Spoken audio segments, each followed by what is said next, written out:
और हमारे साथ पूर्व केंद्रीय मंत्री डॉक्टर रविशंकर प्रसाद हैं। सर, बहुत बहुत स्वागत है जी न्यूज के लिए वक्त निकालने के लिए। Thank you for joining sir. Sir, सबसे पहले तो नीतीश कुमार जी ने जो कहा, उन्होंने कहा जो 2014 में आए हैं 2024 तक टिक भी पाएंगे क्या? आपका जवाब सर। देखिए, आप थोड़ा सा मुझे आप बस 1 मिनट वक्त दीजिए। नीतीश जी से हम लोग का संबंध आज का नहीं है ना। वो 95 में लालू प्रसाद से अलग हुए थे चारा घोटाले के भ्रष्टाचार के कारण। मैं उसका वकील था पटना हाई कोर्ट में।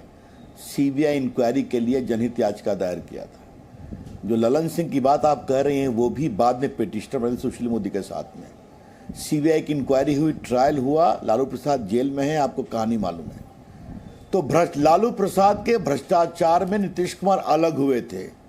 अटल जी की सरकार में उनको रेल मंत्री, कृषि मंत्री बनाया। 2005 में उनको मुख्यमंत्री का नामकरण भाजपा ने किया।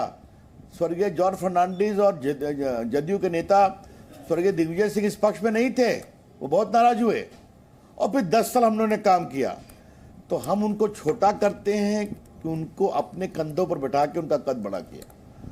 नरेंद्र मोदी से नाराज हुए, 14 में अलग चले गए, 40 लोकसभा में 2 जीते, फिर 7 चले आए, 19 में हम जीते 17 सीट, वो जीते 16 सीट, 40 सीट में नरेंद्र मोदी के नाम पर, और 20 में विधानसभा जीते। फिर नरेंद्र मोदी के प्रचार के कारण नीतीश कुमार को सीटें बहुत कम आई थी। तो ये बताइए कि आप नरेंद्र मोदी के नाम पर जनादेश प्राप्त करेंगे। और बाबू ललन सिंह जो आपको कह रहे हैं, ये मुंगेर की सीट क्या नीतीश कुमार के नाम पर जीते हैं लोकसभा 19 में, कि नरेंद्र मोदी के नाम पर जीते हैं? अदिति जी, मैं आपको एक बड़े विनम्रता से चुनौती देता हूं। जितने 16 एमपी हैं जदयू के बिहार में, उनसे एक बार बात कर लीजिए 1 to 1 कि लोकसभा किसके नाम पर जीते हैं, किसके प्रचार से जीते हैं। स्थिति साफ हो जाएगी। सवाल नंबर 2, आप 17 में आपने छोड़ा तेजस्वी जी का साथ, वो डिप्टी सीएम थे आपके, क्योंकि उन पर लगे थे भ्रष्टाचार के आरोप, रेलवे में, जमीन घोटाले में, जमीन के बदले नौकरी देने के आरोप में। तो आपने कहा तेजस्वी जवाब नहीं देते हैं। आरोप किसने लगाया था? सुशील मोदी ने और ललन सिंह ने, जो अभी आपसे अपनी बातें कह रहे थे, प्रेस कॉन्फ्रेंस कर रहे थे। तो आज सब खत्म हो गया क्या वो? तो आपने कहा नीतीश कुमार ने 8वीं बार पद लिया, शपथ, अच्छा कहा। बिहार की एक त्रासदी है अदिति जी की, कुर्सी पर मुख्यमंत्री नीतीश कुमार ही रहते हैं, लेकिन नीचे का समीकरण बदलता है। लेकिन हमारी पीड़ा दूसरी है। उनको नेता बनाया, बड़ा किया, कभी उपराष्ट्रपति के लिए अपनी चाहत कहते हैं, और आज हमारा बिहार फिर जा रहा है अंधकार में, अपराध में, वसूली में, रंगदारी में, और आईएसआई और पीएफआई के खौफ में। लेकिन हम संघर्ष करेंगे और बिहार की जनता इस जनादेश के अपमान का जवाब देगी। रविशंकर प्रसाद जी, अगर मैं सही से सुन पाई सर, अभी आपने क्या कहा कि कभी उपराष्ट्रपति पद के लिए अपनी चाहत रखेंगे? क्या मैंने सही सुना था सर? आज सुशील मोदी ने प्रेस कॉन्फ्रेंस किया है, बिहार के पूर्व मुख्यमंत्री जी ने। जी जी, आपके जी के प्रतिनिधि वहां रहे होंगे, उसको निकाल के देख लीजिए आप जी। नहीं, लेकिन आप इतने वरिष्ठ हैं, मैं आपसे इसे समझना चाह रही हूं सर। आपके पास जो अनुभव है जी, मैंने आपको बता दिया। मैं फिर कह रहा हूं, देखिए ऐसा है, एक बात आप जान लीजिए, हम लोग की एक भाषा में शिष्टाचार होगा, एक मर्यादा होगी। हमने एक बात मेरे एक मित्र सुशील मोदी ने कही, बड़ी जिम्मेदारी से कही, वो हम लोग भी जानते हैं। चाहत थी, कुछ ऊपर के महकमों में रखी भी गई थी कि इनका भी विचार करिए गंभीरता से, छोड़िए इस बात को। लेकिन फिर मैं आपसे कह रहा हूं, आज बड़ा सवाल यह है, नीतीश कुमार जी जो सुशासन बाबू कहते हैं, शुचिता की बात करते हैं, मर्यादा की राजनीति की बात करते हैं, उनके राजनीतिक सोच में कोई मर्यादा बची है क्या? यही तो सवाल है। कहां ठेल रहे हैं बिहार को, और किसके साथ जा रहे हैं? और अगर जा रहे हैं तो 17 में छोड़ा क्यों था? और जरा सा एक बार अपने चैनल के अपने रिसर्चर को कहिए कि लालू जी ने इनको किस किस नाम से बुलाया था, उसको दिखा दें आपके चैनल पर एक बार। और तेजस्वी जी ने इनको किस किस नाम से सदन और सदन के बाहर में संबोधित किया है, उसको दिखा दें। उन शब्दों का प्रयोग मैं नहीं कर सकता। सर, हमारे दर्शक, करोड़ों दर्शक जो इस समय आपको जी न्यूज के माध्यम से देख और सुन रहे हैं, वो जरूर आपके माध्यम से समझना चाहेंगे कि नीतीश बाबू के गुस्से की असली वजह क्या रही। क्योंकि हमने बीते 24 घंटों में अगर बात की जाए तो बहुत ज्यादा बयानबाजी देखी है सर। उन्होंने, जेडीयू ने बीजेपी पर आरोप लगाया है कि धोखेबाजी की गई। जेडीयू ये भी आरोप बीजेपी पर बार बार लगा रही है कि जेडीयू को तोड़ने की साजिश की गई बीजेपी द्वारा। आपने लल्लन सिंह का जिक्र आपने भी किया और हमने अपने दर्शकों को भी उनका रिएक्शन सुनवाया था। जेडीयू बार बार ये भी कह रही है कि जो बीजेपी के पहले के नेता थे वो गठबंधन धर्म निभाना जानते थे, तो जो लीडरशिप है उस पर भी अटैक कर रही है। ये नीतीश जी के अलग होने की असली वजह क्या है सर? क्या है इनसाइड स्टोरी? देखिए, मैं थोड़ा इसका बहुत संक्षेप में जवाब दूंगा क्योंकि हमें भी नहीं मालूम है। आज अमित शाह जी ने उनसे बात किया था और उस बातचीत के सार को भी आज सुशील मोदी ने सार्वजनिक किया है। उन्होंने कोई आशंका प्रकट नहीं की। हमारे उप मुख्यमंत्री पूर्व किशोर प्रसाद मिले, हमारे स्वास्थ्य मंत्री मंगल पांडे जी मिले, उन्होंने कहा नहीं, ऐसी कोई बात नहीं है। अभी कुछ दिनों पहले भारत के प्रधानमंत्री बिहार विधानसभा के 100 वर्ष पूरा होने के कार्यक्रम में आए थे। अच्छी तरह में बातचीत हुई थी मंच पर, आपने भी लाइव दिखाया था, कोई परेशानी नहीं थी। अभी मुश्किल से एक हफ्ता पहले बिहार में पार्टी का बड़ा कार्यक्रम था, 7 मोर्चों के राष्ट्रीय पदाधिकारियों का। माननीय अमित शाह जी थे, माननीय नड्डा जी थे, दोनों की सहमति और हम लोग से चर्चा करके ये घोषणा कराई गई भाजपा के महामंत्री अरुण सिंह के द्वारा राष्ट्रीय कि 24 में नरेंद्र मोदी की अगुवाई में लोकसभा का चुनाव होगा बिहार में और 25 में विधानसभा नीतीश जी की अगुवाई में होगा। तब तो आपने मना नहीं किया, आप मुझे बताइए। और आपने जो बार बार कहा कि नरेंद्र मोदी की अगुवाई की भाजपा अटल जी और अडवाणी जी की भाजपा नहीं है, गठबंधन धर्म में नहीं निभाने आता है, तो आप क्यों वापिस आए? आप नहीं आते ना साथ में, आप कहते मैं अकेले लड़ूंगा। मैं बहुत गंभीरता से कह रहा हूं, मेरी बात को समझिए आप। जब आप तेजस्वी यादव से पीड़ित हो गए थे भ्रष्टाचार से, तो आपने कहा नहीं, नरेंद्र मोदी के साथ मैं नहीं जाऊंगा। तो ये होती आपकी नैतिकता, मैं अकेले लड़ूंगा। तो वो तो हिम्मत आप में है नहीं है ना। तो उनकी अगुवाई में चले भी गए।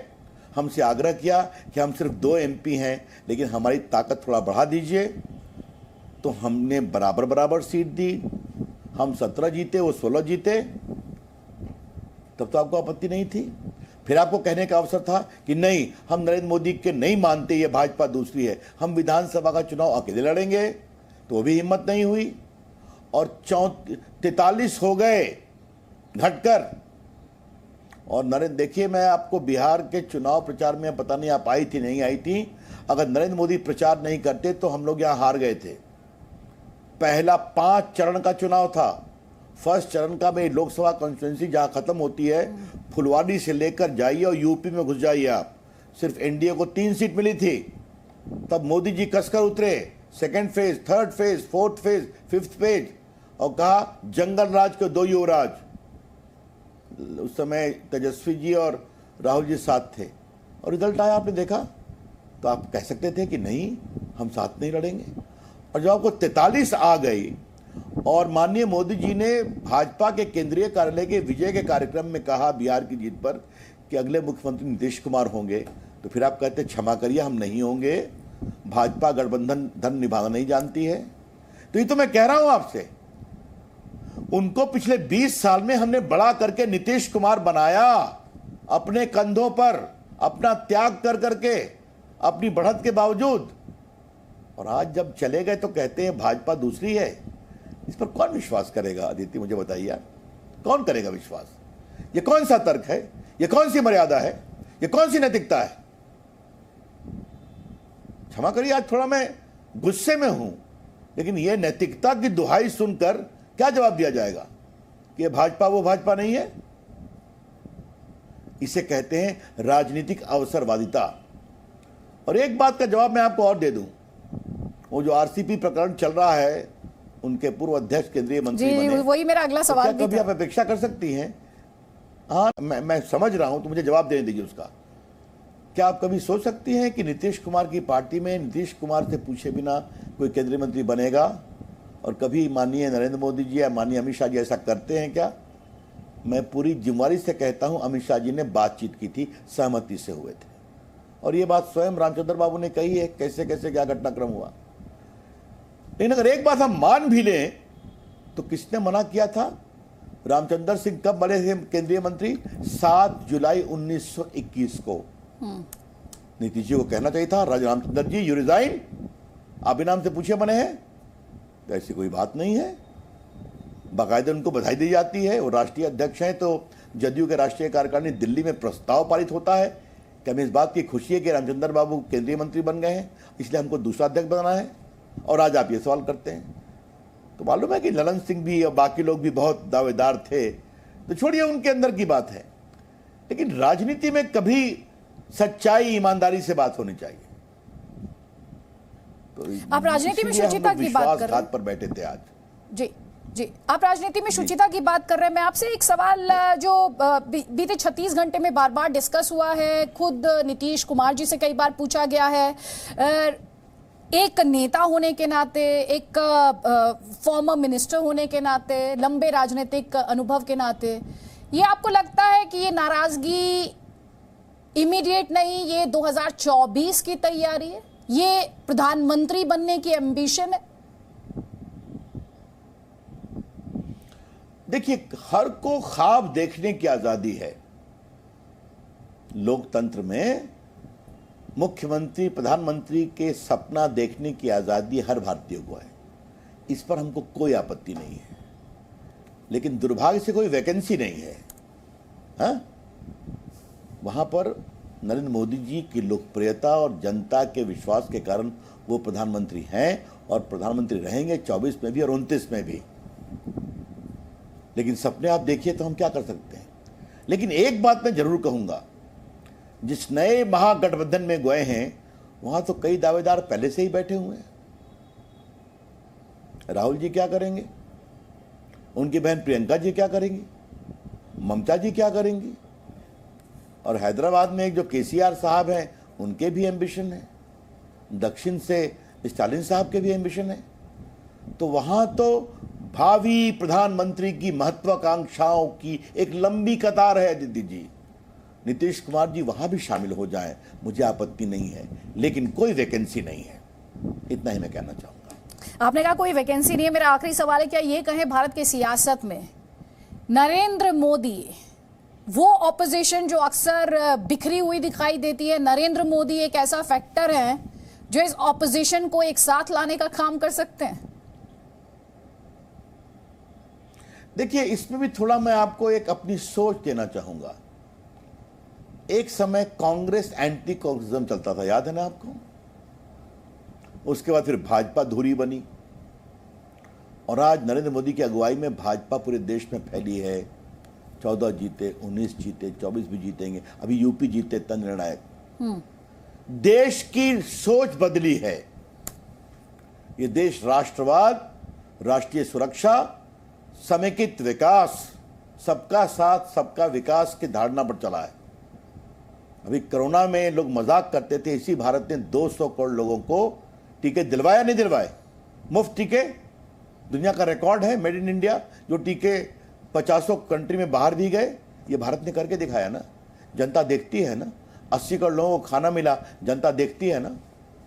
तो यही कारण है जीत का, जो लाभार्थी नए आए हैं, जो जात पात इस तरह के राजनीतिक महत्वाकांक्षाओं से ऊपर उठकर एक नई लोकतंत्र की बुनियाद दिख रहे हैं।